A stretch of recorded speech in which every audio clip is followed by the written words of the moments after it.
कभी ऐसा हुआ आपके साथ कि कोई काम करने का सोचा, पर फिर दिमाग में न जाने कितने सवाल घूमने लगे? क्या ये सही रहेगा? लोग क्या सोचेंगे? कहीं मैं फेल हो गया तो? हाँ हाँ बिल्कुल। और नतीजा, वो काम शुरू ही नहीं हो पाया। या शायद किसी फैसले पर इतना सोचा कि आखिर में कोई फैसला ही नहीं ले पाए। हाँ, ये तो बहुत ही आम बात है ना? हम सब कभी ना कभी इस तरह के विचारों के जाल में फंस जाते हैं, बिल्कुल। जहाँ सोचना ही एक रुकावट बन जाता है। हम्म। इसी को हम अत्यधिक सोच या ओवर थिंकिंग कहते हैं। ओवर थिंकिंग, हाँ। और आज हम इसी उलझन पर थोड़ी गहराई से बात करेंगे, समझेंगे कि हमें आगे बढ़ने से कैसे रोकती है और सबसे जरूरी कि इससे निकलने के रास्ते क्या हो सकते हैं। अच्छा। और हमारी ये बातचीत पीटर हॉलिंस की एक किताब है, थिंक लेस डू मोर। हाँ, सुना है मैंने इसके बारे में। हाँ, तो उस पर आधारित होगी और साथ ही इसी टॉपिक पर जो दूसरे अच्छे स्रोत हैं उनके विचारों को भी हम शामिल करेंगे। बढ़िया। तो मतलब आज का हमारा मिशन एकदम साफ है, ये जानना कि भाई ये सोचने की गाड़ी ओवरड्राइव में क्यों चली जाती है, और सबसे जरूरी इस सोच की चक्की से निकलकर असल में कुछ करने मतलब एक्शन लेने की तरफ कैसे बढ़ा जाए। हाँ बिल्कुल। तो चलिए शुरुआत करते हैं ये समझने से कि ये ओवर थिंकिंग आखिर है क्या। ये सिर्फ नॉर्मल सोचना तो नहीं है ना? इसमें कुछ ज्यादा है? नहीं, ये सिर्फ सोचना नहीं है। देखिए, सोचना तो जरूरी है, प्रॉब्लम सॉल्विंग के लिए अच्छा है, पर ओवर थिंकिंग वो है जब विचार एक लूप में चलने लगते हैं। लूप में? हाँ, मतलब अनुत्पादक, अनप्रोडक्टिव। एक ही चीज पर दिमाग घूमता रहता है बिना किसी समाधान या एक्शन तक पहुंचे। अच्छा। इससे आप कह सकती हैं मानसिक ओवर प्रोसेसिंग, या एक तरह का मेंटल लूप जो हमें जैसे पैरालाइज कर देता है, कुछ करने से रोकता है। यानी दिमाग का इंजन तो फुल स्पीड में चल रहा है, पर गाड़ी है कि 1 इंच भी आगे नहीं बढ़ रही। बिल्कुल सही समझा आपने। लेकिन ऐसा होता क्यों है? मतलब हम क्यों इस तरह सोचने लगते हैं कि सोचना ही एक प्रॉब्लम बन जाए? क्या वजह है इसके पीछे? देखिए, इसके पीछे कई कारण हो सकते हैं। एक बहुत बड़ा कारण तो है डर। डर? किस चीज का डर? कई तरह के डर, जैसे नाकाम होने का डर, फेलियर का डर, या फिर लोग क्या कहेंगे, आलोचना का डर, या कभी कभी जिम्मेदारी लेने से भी डर लगता है। हाँ, ये तो होता है। फिर कभी कभी हमें ना हर चीज में बिल्कुल पक्की निश्चितता चाहिए होती है, सर्टेनिटी। या परफेक्शन, जो असल जिंदगी में तो मिलना मुश्किल है ना? हाँ बिल्कुल, परफेक्ट तो कुछ नहीं होता। सही कहा। और हमारी पुरानी कंडीशनिंग, जैसे बचपन के अनुभव या समाज ने हमें कैसे सिखाया है, वो भी हमें ओवर थिंकिंग की तरफ धकेल सकता है। और मैंने कहीं पढ़ा था कि ये शायद हमारे दिमाग का जो पुराना सेफ्टी मैकेनिज्म है, उसका आज के जमाने में गलत इस्तेमाल है।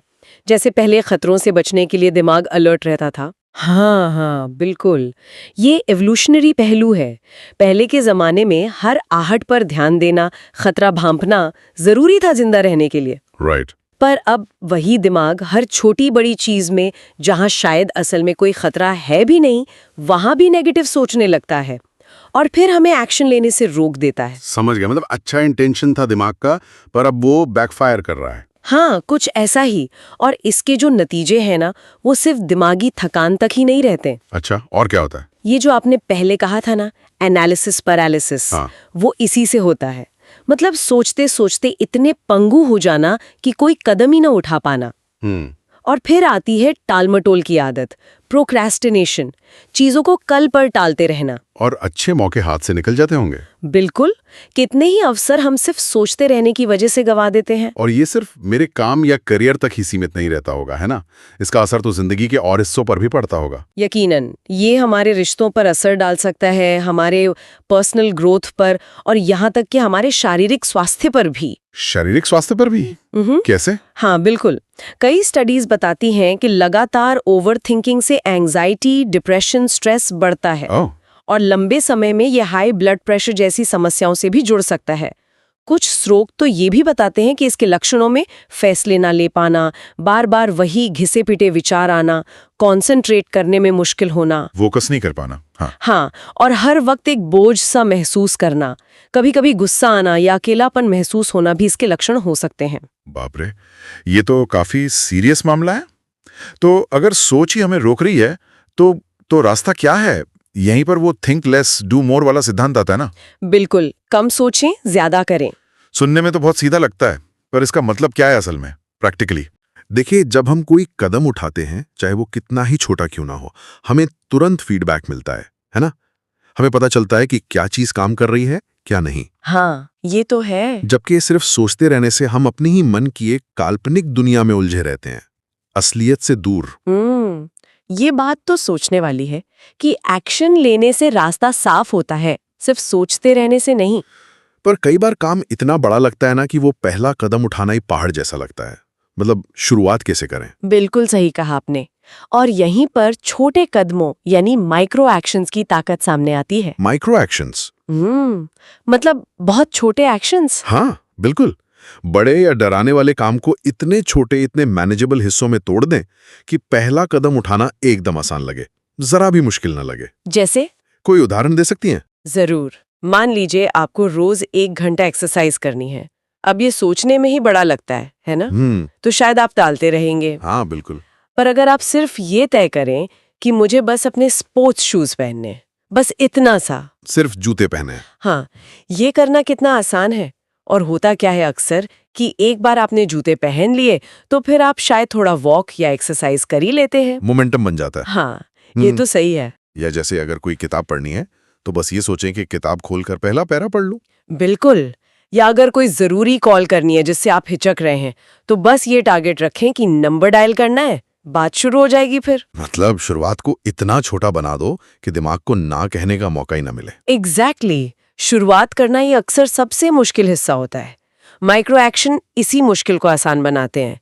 ये आपको मोमेंटम देते हैं, एक स्टार्ट देते हैं। और इसी से जुड़ी एक और बड़ी दिलचस्प तकनीक है 5 सेकंड का नियम, कि हाँ ये करना चाहिए। हाँ। तो इससे पहले कि आपका दिमाग उसे खारिज करे या बहाने बनाना शुरू करे, आप 5 सेकंड के अंदर उस पर एक्शन ले लें। 5 सेकंड के अंदर? हाँ, बस मन में गिने 5 4 3 2 1 और कर डालें फिजिकल एक्शन। अरे वाह। जैसे सुबह अलार्म बजा, अब मन करता स्नूज कर दें, बस 5 मिनट और सोचें। हाँ, है ना? हाँ, रोज का है ये तो। तो बजाय सोचने के बस गिने 5 4 3 2 1 उठ जाएं बिस्तर से बाहर। दिलचस्प। ये तो मतलब दिमाग का जो बहाने बनाने वाला हिस्सा है उसको बाईपास करने का तरीका हुआ। हाँ, बिल्कुल।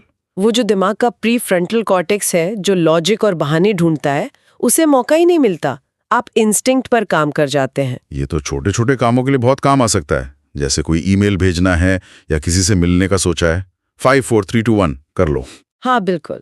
और इसी सोच को थोड़ा और आगे बढ़ाती है अभी करो, यानी डू इट नाउ वाली मानसिकता। Do it now. हाँ, इसका सीधा सा नियम है कि अगर कोई काम 5 मिनट या उससे कम समय में हो सकता है तो उसे अपनी टू डू लिस्ट में डालने या बाद के लिए छोड़ने की बजाय तुरंत कर दें। अच्छा, जैसे मान लीजिए आपने कुछ खाया, बर्तन सिंक में रखने की बजाय अगर 1 2 ही हैं तो धो ही दें। हाँ। या कोई छोटा सा बिल भरना है ऑनलाइन, तुरंत भर दें। ये छोटी छोटी चीजें निपट जाती हैं तो लिस्ट लंबी नहीं होती और एक सेंस ऑफ अकम्प्लिशमेंट भी मिलता है। ये छोटी छोटी जीतें हमें बड़े कामों के लिए तैयार करती हैं। तो ये माइक्रो एक्शन और डू इट नाउ वाली आदतें ये हमें सोचने के जाल से बाहर निकाल सकती हैं। लेकिन कई बार सिर्फ शुरुआत करना ही काफी नहीं होता, रास्ते में असली बाधाएं आती हैं। जैसे सबसे बड़ा वाला, नाकामी का डर, फेलियर का डर। हाँ, असफलता का डर ये शायद सबसे बड़ी रुकावटों में से एक है। लोग सोचते हैं अगर मैं फेल हो गई तो लोग क्या कहेंगे, मेरी सारी मेहनत बेकार चली जाएगी। हाँ, ये आवाजें तो आती हैं दिमाग में। स्रोत बताते हैं कि इस डर को देखने का नजरिया बदलना बहुत जरूरी है। असफलता को एक एंड पॉइंट की तरह नहीं बल्कि सीखने की प्रक्रिया का एक जरूरी हिस्सा समझें। सीखने का हिस्सा। हाँ, एक कहावत है ना, फेल फास्ट लर्न फास्टर। मतलब जल्दी असफल होकर तेजी से सीखें। असफलता ये बताती है कि क्या काम नहीं कर रहा ताकि आप कुछ और ट्राई कर सकें। जैसे वो थॉमस एडिसन का उदाहरण देते हैं लोग। Yes. बल्ब बनाने में हजारों बार नाकाम हुए वो। बिल्कुल। और उन्होंने कहा भी था कि वो असफल नहीं हुए बल्कि उन्होंने 1000 ऐसे तरीके सीख लिए जो काम नहीं करते। ये नजरिया है। पर इस डर से प्रैक्टिकली कैसे निपटें? सिर्फ नजरिया बदलने से क्या होगा? नहीं, प्रैक्टिकल तरीके भी हैं। ठीक है। एक तरीका है डर को लिखना। हाँ, आप असल में किस चीज से डर रहे हैं उसे साफ साफ लिखें। फिर सोचें सबसे बुरा क्या हो सकता है, what's the worst case scenario. और अगर वो सबसे बुरा हो भी गया तो आप उससे कैसे निपटेंगे? क्या प्लान बी हो सकता है? अक्सर जब हम डर को इस तरह खोलकर देखते हैं ना तो वो उतना बड़ा नहीं लगता जितना हमारे मन में होता है। हाँ, ये बात तो है, मन में डर ज्यादा बड़ा लगता है, लिखने से शायद वो थोड़ा कंट्रोल में आ जाए। बिल्कुल। और डर का सामना करने की हिम्मत भी मिलती है। अच्छा, और एक और चीज जो लोगों को बहुत रोकती है वो है परफेक्शनिज्म। हर चीज बिल्कुल सही होनी चाहिए पहली बार में ही। ये भी तो एक जाली है ना। अरे हाँ, बिल्कुल। ये परफेक्शनिज्म तो ओवर थिंकिंग का बहुत करीबी रिश्तेदार है। ये सोच कि जब तक सब कुछ परफेक्ट नहीं होगा मैं शुरू नहीं करूंगी, ये असल में टालमटोल का ही एक बहुत सुंदर सा बहाना है। सही कहा। यहाँ पर जो मंत्र काम करता है वो है किया हुआ काम न किए हुए परफेक्ट काम से हमेशा बेहतर है। मतलब done is better than perfect. Done is better than perfect. खुद को ये इजाजत दें कि शुरुआत में काम औसत हो सकता है, ठीक ठाक हो सकता है। पहला ड्राफ्ट हमेशा रफ होता है, पहली कोशिश कभी परफेक्ट नहीं होती। सुधार तो एक्शन के साथ आता है, एक्शन से पहले नहीं। अपने शुरुआती स्टैंडर्ड्स को थोड़ा कम रखें ताकि शुरू करना आसान हो जाए। तो परफेक्शनिज्म भी असल में एक तरह का डर ही है, शायद आलोचना का डर या अपनी उम्मीदों पर खरा न उतरने का डर। ज्यादातर मामलों में हाँ। और टालमटोल यानी प्रोक्रेस्टिनेशन जिसके बारे में हमने बात की थी, क्या वो सिर्फ आलस है या उसके पीछे भी कुछ और है? हाँ, ये सवाल भी है। क्या ये आलस है? स्रोत बताते हैं कि टालमटोल अक्सर आलस नहीं होता, वो ज्यादातर डर या एंजाइटी का नतीजा होता है। डर? हाँ, हम किसी काम को इसलिए टालते हैं क्योंकि वो हमें मुश्किल लगता है या उबाऊ लगता है या हमें उसके नतीजे का डर होता है। तो इसे पहचानना जरूरी है। जब आप खुद को टालमटोल करते हुए पाएं तो पूछें, क्या मैं वाकई थका हुआ हूं या मैं डरा हुआ हूं या चिंतित हूं? अच्छा। अगर डर या चिंता है तो फिर वही इलाज है। काम को छोटे हिस्सों में तोड़ें और बस पहला छोटा सा कदम उठाएं, वो माइक्रो एक्शन वाला फंडा। और अगर मोटिवेशन ही ना हो तो बहुत लोग जाते हैं मेरा मूड नहीं है, आज मोटिवेशन नहीं आ रहा। क्या मोटिवेशन का इंतजार करना सही है? ये एक बहुत बड़ा मिथक है कि एक्शन लेने के लिए मोटिवेशन का होना जरूरी है। अच्छा। असलियत अक्सर बिल्कुल उल्टी होती है। एक्शन लेने से मोटिवेशन आता है, मोटिवेशन का इंतजार करने से एक्शन कभी नहीं आता। एक्शन लेने से मोटिवेशन आता है, ये कैसे? सोचिए, जब आप कोई काम शुरू करते हैं, चाहे कितना भी बेमन से क्यों ना हो, और उसमें थोड़ी सी भी प्रगति देखते हैं, थोड़ा सा भी कुछ पूरा होता है, तो कैसा महसूस होता है? हाँ, अच्छा लगता है, थोड़ा कॉन्फिडेंस आता है। बिल्कुल, वही कॉन्फिडेंस, वही छोटी सी जीत आपको आगे काम करने की प्रेरणा देती है, वही मोटिवेशन है।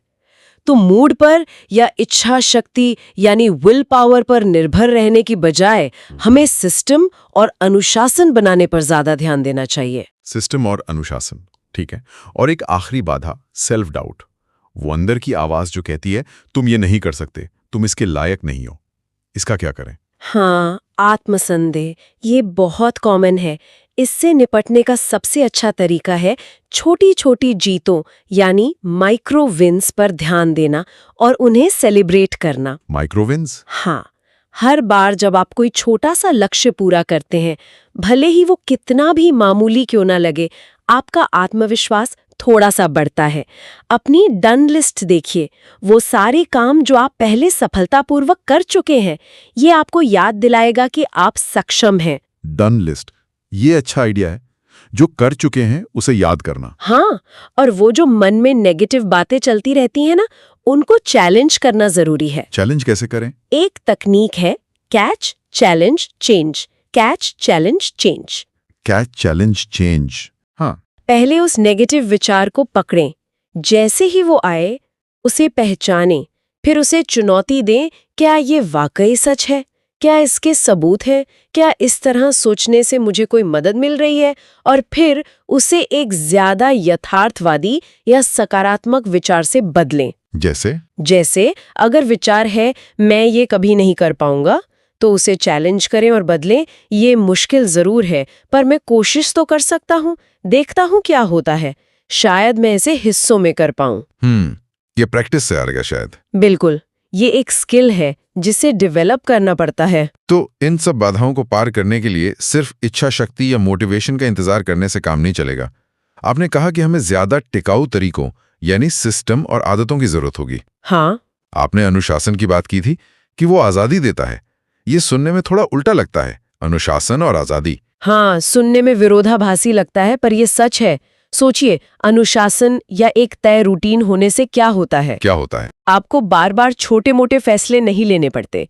आपको रोज सुबह उठकर ये नहीं सोचना पड़ता कि आज क्या करूं या कब करूं या कैसे करूं। हाँ, वो एनर्जी बचती है। बिल्कुल, वो मानसिक ऊर्जा बचती है जो आप जरूरी कामों या बड़े फैसलों पर लगा सकते हैं। अनुशासन एक ढांचा देता है, एक स्ट्रक्चर। और सिस्टम आपकी इच्छा शक्ति से ज्यादा भरोसेमंद होते हैं। इच्छा शक्ति तो ऊपर नीचे होती रहती है ना, कभी ज्यादा कभी कम, पर सिस्टम लगातार काम करते हैं, चाहे आपका मूड कैसा भी हो। तो किस तरह के सिस्टम बना सकते हैं हम? कुछ उदाहरण? कई तरीके हैं, जैसे टाइम ब्लॉकिंग बहुत पॉपुलर है। टाइम ब्लॉकिंग मतलब अपने कैलेंडर में खास कामों के लिए निश्चित समय तय कर देना। जैसे सुबह 9 से 10 बजे तक मैं सिर्फ इस प्रोजेक्ट पर काम करूंगी, कोई ईमेल नहीं, कोई मीटिंग नहीं। अच्छा। या फिर एक्शन स्लॉट बनाना, दिन का कोई ऐसा समय तय करना जब सिर्फ एक्शन लेना है, कोई प्लानिंग या ज्यादा सोचना नहीं, बस काम करना है। और अपने काम करने के माहौल को ठीक करना, हाँ, ये भी सिस्टम का हिस्सा है। ऐसी जगह बनाना जहां ध्यान भटकने की गुंजाइश कम से कम हो, फोन दूर रखना वगैरह। आपने निर्णय लेने को आसान बनाने की भी बात की थी, जैसे वो स्टीव जॉब्स या मार्क जकरबर्ग रोज एक जैसे कपड़े पहनते थे ताकि एक फैसला कम लेना पड़े। क्या ये वाकई इतना असरदार होता है? देखिए, कपड़े शायद सिंबॉलिक हों, पर इसके पीछे का सिद्धांत बहुत महत्वपूर्ण है। वो है डिसीजन फटीग को कम करना। डिसीजन फटीग, फैसले लेने की थकान। हाँ, हमारी मानसिक ऊर्जा सीमित होती है। हम दिन भर में जितने ज्यादा छोटे मोटे फैसले लेते हैं, क्या खाएं, क्या पहने, कौन सा रास्ता ले, उतने ही हम जरूरी और बड़े फैसलों के लिए थक जाते हैं। अच्छा।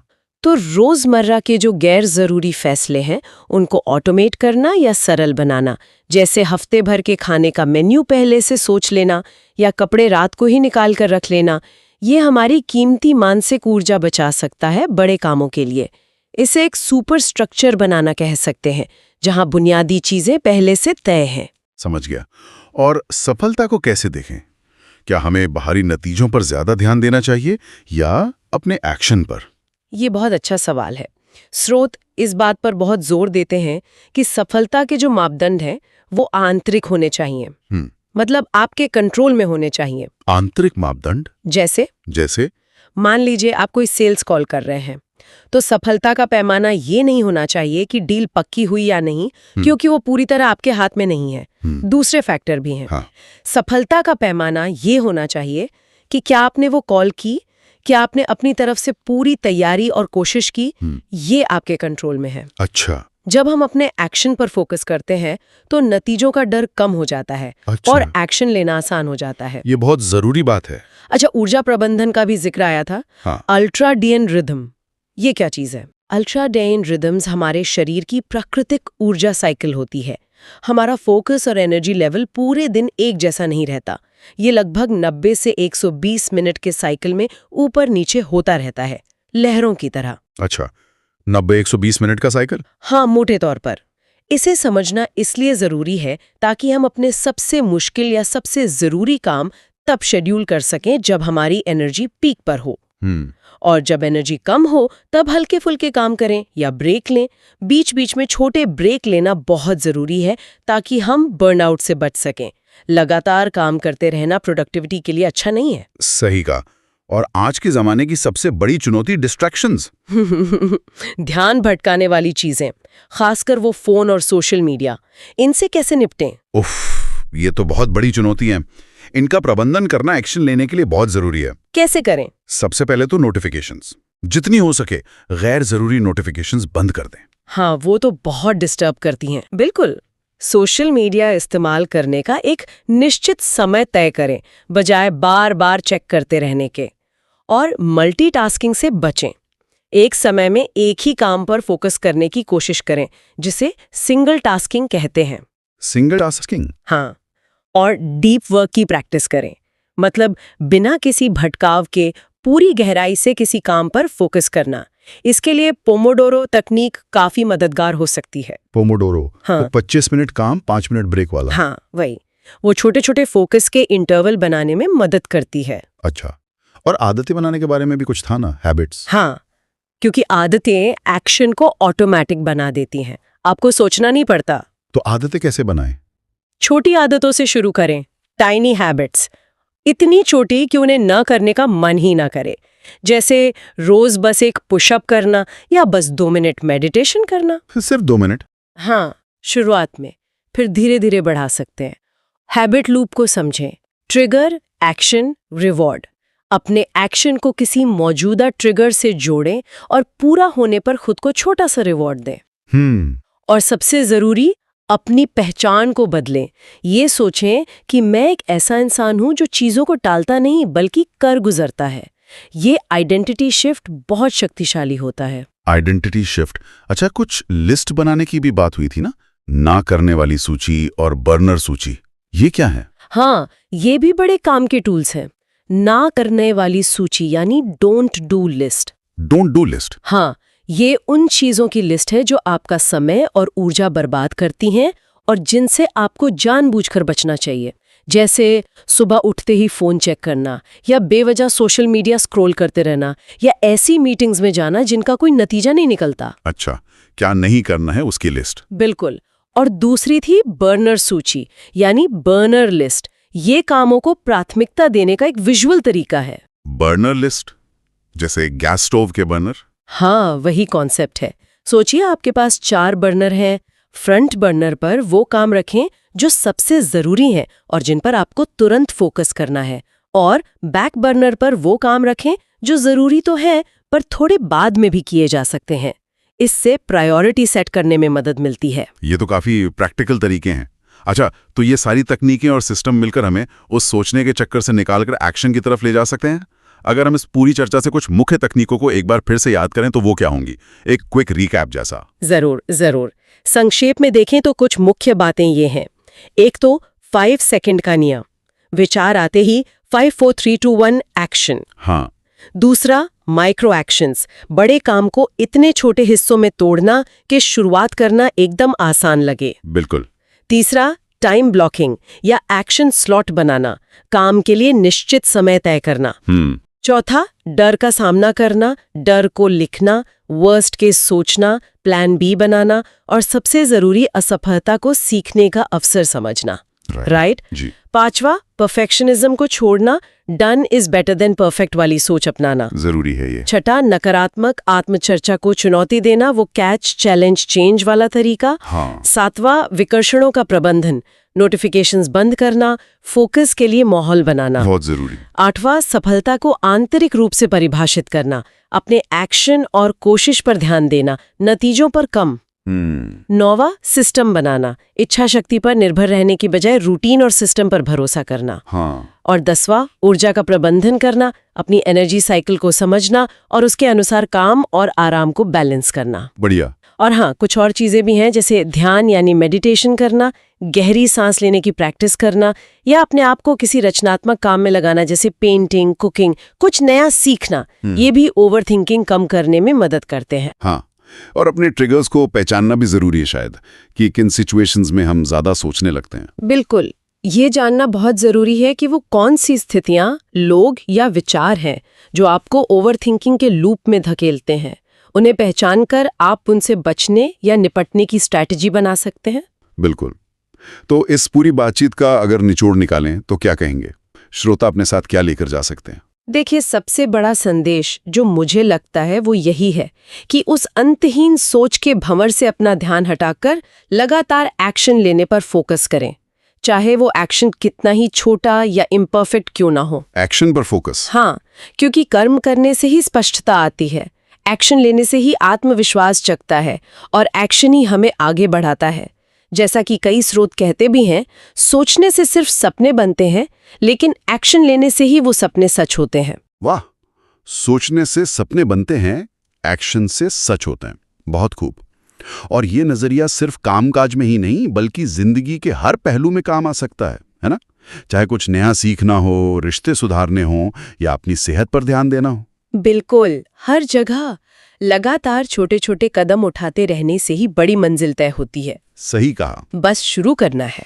तो अब जाते जाते श्रोताओं के लिए एक विचार छोड़ जाते हैं, क्या कहते हैं? हाँ, जरूर। तो क्यों ना आज से ये तय करें कि जब भी कोई पॉजिटिव विचार मन में आए, कोई ऐसा काम करने का ख्याल आए जो आप करना चाहते हैं, तो उस पर सिर्फ घंटों सोचे नहीं बल्कि तुरंत, चाहे कितना भी छोटा क्यों ना हो, एक कदम जरूर उठाएं। या फिर वो सवाल हमेशा जहन में रखें, क्या आप अभी भी सोच रहे हैं या आप कुछ करने की तैयारी है? हाँ, आज वो कौन सा पहला छोटा सा कदम हो सकता है जो अब तक सिर्फ आपके विचारों में अटका हुआ था? शायद इसी एक कदम से शुरुआत हो जाए।